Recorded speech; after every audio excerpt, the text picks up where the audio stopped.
Hello everyone, this is the result of today, the date 7 February 2022 Physical Efficiency Test for the post of Meghalaya Police Service under Home Police Department, which is organized by MPSC.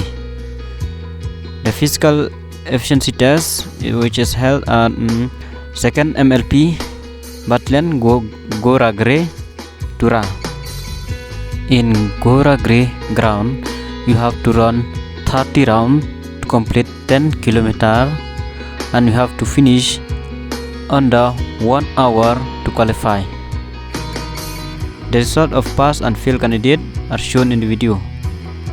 In today's physical efficiency test, the total number of candidates present is 369 candidates, and the pass candidates are 214 and fail are 155 candidates.